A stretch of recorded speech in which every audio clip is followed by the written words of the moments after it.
So today, whoops, I've got a timer that's going to bleep at me after 9 minutes, so I might be able to shut up on time. And I'll be talking, as the slide there, which you can see says, about parallel execution. Now, what I'm going to be doing is talking about parallel execution plans, and when I sent this one in to Kyle, it was it'll take 50 minutes plan, and when it got published, it turned into you're in a 10-minute slot plan. So this is actually, as it says, a crucial soundbite. What I've done is take out a few of the slides, which are the really important ideas behind the thing, and I'm going to gallop through those and make the big point, which you really need to know about execution plans. If I don't make the 10 minutes, the summary of the execution plans thing is Enterprise Manager, Toad, whatever, all these tools do graphic presentations of execution plans for parallel queries, typically get it wrong. Okay? That's about it. Okay, so we'll start off with a quick query here, and it's just a 4-table join. I'm going to see if I've got a laser pointer. I might have. It'd be rather fun to be able to use it for once. 4-table join, I'll just have to tell you that T4 is the big table, T1, 2 and 3 are little tables, and I've got here, this is 3 rows out of 70 in each of the little dimension tables. Each joins directly to the big table, and I'm just doing a quick count up the top there. This is our execution plan for that particular query. And as you can see, it's a very straightforward cascading set of hash joins. I hope everyone's quite happy to read this through fairly promptly. It follows the first rule first, recursive descent type approach. So what's the actual order of operation? And when I say the order of operation, it's what's the order in which lines produce row sources? What actually pumps out data? So we come down here through the sort aggregate hash join, table access full. The first row operation is this T3 thing where we scan the table to produce a row source. Second operation is this hash join, except it's not because this isn't a row source yet. We have to scan this table to produce a row source, which we put into a hash table, and then we do this thing, which means we have to scan table T1 to produce rows, which goes into a hash table, and then we scan T4, which produces rows. So the first way in which we actually get output rows, we go through T3, T2, T1, scan T4, do a hash join to get the rows out from T6, we probe to get rows at T6, we probe to get the rows at T4, we probe to get the rows at T2, and off out again. So we do 3 builds in memory, we scan table T4, we probe through 3 in-memory hash tables. That's the interpretation of that execution plan. It follows basic first child first recursive descent. How do you work out the order of operation? The first child is operated before the second child, but you do recursive descent. So we switch from that 9 lines of serial execution plan to a parallel hash join approach. And of course, there are various distribution methods you can do with parallel joins, parallel hash joins. And you may get the broadcast distribution, you may get a distribution which is a none type distribution, or you could get the hash distribution where everyone gets a fair share of everything. All right? So here's the plan for the hash parallel distribution. As you can see, it's a few more lines. There are 34 lines to this plan, but I've got to show them to you because this is really the smallest possible plan where you can't start to see anything interesting at all. 34 lines. Fortunately, if you pick out critical lines there, you can still see our hash join lines, our table access full lines, and everything else is all about mucking about with parallelism, including, by the way, down here, join filter use, BF, Bloom filter there. There's a join filter create up here somewhere. There we go. No, I missed it.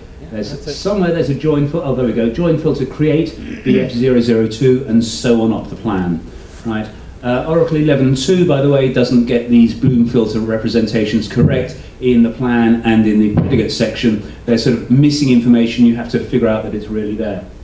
But that's the parallel plan. We can just highlight out the basic plan underneath it, and we can see that essentially we still have the same sort of shaped plan. Hash join, there's T3, which we probe with a hash join. There's T2, the hash join, T1, and the hash join. So the shape of the plan, the basic shape, looks unchanged. However, what's the order of operation? Well, here we go. Here's OEM having a stab at it. OEM, first child, first recursive descent. We don't do this until we've done that line, but we don't do this until we've done that line. We go down and down and down and down and down, and first child, first recursive descent says this table scan of T3 is the first operation that takes place to produce a row source. Okay? And it passes the rows up a line, and up a line, and up a line, and so forth. And we see Oracle and everything else will be saying 1, 2, 3, 4, 5. That's the order of operation. It's wrong. Completely. One interesting clue, you see this object name here. Row source operation 1, 2, 3, 4 apparently have something to do with this TQ0004 and TQ0006. What are the TQs and why are we starting with number 4 and going to number 6, and what happens to number 5 in the middle? That's just a little suspect. Down here we find there is a TQ0000, and would you believe it? The nice easy thing about reading parallel execution plans is you follow the table queues. The Q0000 is the first table queue that gets populated, right? The recursive first child first is completely wrong. Now, of course, one of the things about understanding parallel execution plans is that Oracle tries to confuse you as much as possible when it explains them to you. This is the picture of how parallel execution works that comes from the manual. Well, occasionally, perhaps, I will select a table and sort it, and that's the sum total of my query activity. But normally, I write queries which are a little more complicated. And we know that we can end up with 2 sets of parallel query slaves for everything but the simplest possible query. Right? But if we have many different operations to do with, we have to keep reusing those sets. Now, in a very simple example, I've got here a query running parallel 3, so I have 3 slaves in a set, and those 3 slaves are going to get some data, do some processing. They'll pass their results, their intermediate results, upwards to the other parallel query set. There's slaves 0, 1, and 2. They perhaps are going to do some processing and pass their results upwards through the chain of parallel query slaves, up to, interesting point here, up to the people who were down below a little while ago. And the data, broadly speaking, alternates between slave set 1 and slave set 2. It does get a little more sophisticated and messy, but it alternates. And the thing is, these slaves down here are producing data to pass to those slaves up there. At some point, these slaves here are going to produce data to pass it up to these slaves here. But these slaves here aren't here until they stop doing what they're doing down there and come up here. An important rule, an important mechanical feature of parallel query is the set of slaves cannot receive data from the other set of slaves and send data to the other set of slaves at the same time. Now, there's 2 extreme cases where the slaves can do 2 things at once. The bottom layer of slaves can read data from a table and send it to the other layer of slaves. So there is that type of operation where the slave acts as a sort of pipeline in the middle. A set of slaves can receive from the other set of slaves and do something and forward simultaneously to the coordinator. But basically, a set of slaves cannot receive from and send to the other set of slaves at the same time. So when we do something complicated that requires this sort of pattern, this set of slaves somehow has to stop data moving upwards until this set of slaves has finished what it's doing. And of course there are variations all over the place. Bit of labeling here, by the way. Parallel to parallel, that's what the image down here looks like. Parallel to serial is the thing up at the top. And ideally with a parallel query, that's the sort of picture you want. Everything's parallel to parallel on the way up. Possibly at a starting table you start serial and then swing to parallel, parallel to serial. But generally the only parallel to serial you want is right at the top. You can find slaves do 2 or 3 jobs and send stuff onwards, rather than just 1 job and send stuff onwards. And how does the data get from one set of slaves to the next? Slaves write to and read from virtual tables. We allocate pages in memory. This set of slaves will be writing to those pages in memory, and they're all conveniently tagged. This page, or this very small set of pages here, is for this slave to write to that slave. This slave will write to the same virtual table, but it's writing to a different patch, a couple of pages of memory. These things are the table queues. That's when we see the Q0001, and when we see the heading TQ in our execution plan, These things, they're virtual tables, the table queues, that's how we communicate from layer to layer. So I have to jump onwards at this. We follow the table queues. We do not fill table queue number 2 until we have filled table queue number 1. Quite often we don't empty table queue number 2, fill table queue 2 until we're emptying queue number 1. But we follow the table queues, right? So if we follow the table queues here, you see the execution plan actually goes right down, starts right at the bottom, jumps up a bit, jumps down, jumps up, jumps down, jumps up, and it zigzags all the way up from bottom to top. There is nothing like recursive descent going on here. There's nothing like the first child first. Now, as I say, it should have been 50 minutes. You're getting it in 10 minutes, so there's lots of little details not going in the middle. But here is a graphic of what actually happens as this query processes. Slave set 2, down the bottom here, scans table T1, the first small table, and it distributes the data up to slave set 2. Slave set 2 returns a Bloom filter, a sort of summary of the values that have appeared as join values. It returns that to slave set 2 down the bottom.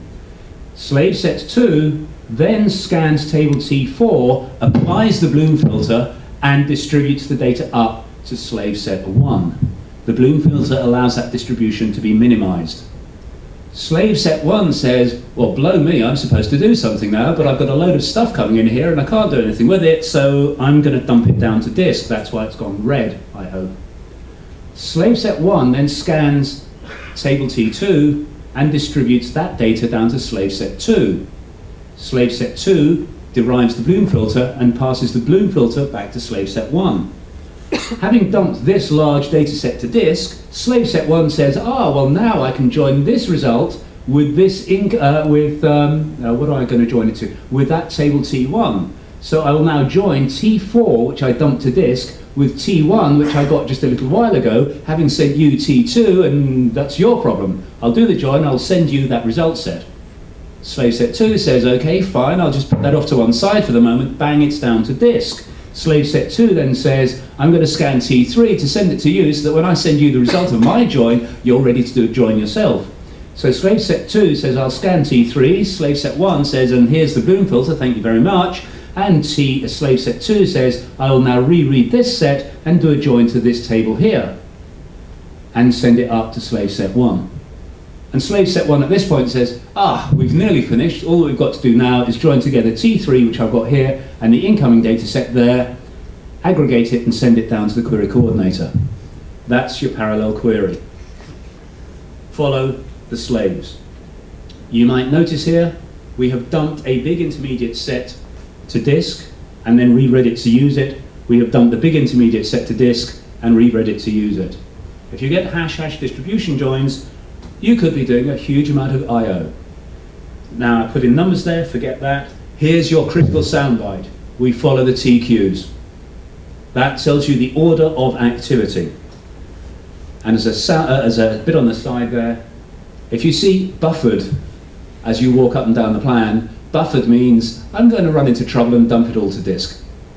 Right? Buffer sounds like, hey, I'm putting it in memory. It's on disk. Right? So buffered is your big threat. This is the hash-hash distribution, that's the one that's the killer. If you had a broadcast plan, you wouldn't have to do this buffering.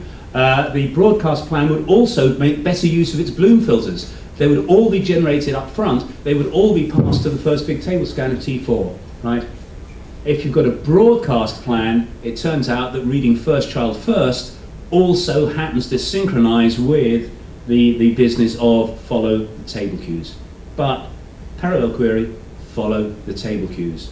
And parallel query with hash-hash distribution, you probably don't want to do that very often, even if you're running Exadata, because like I said yesterday, if you want to kill an Exadata system, big parallel hash joins dump a huge amount of data to disk.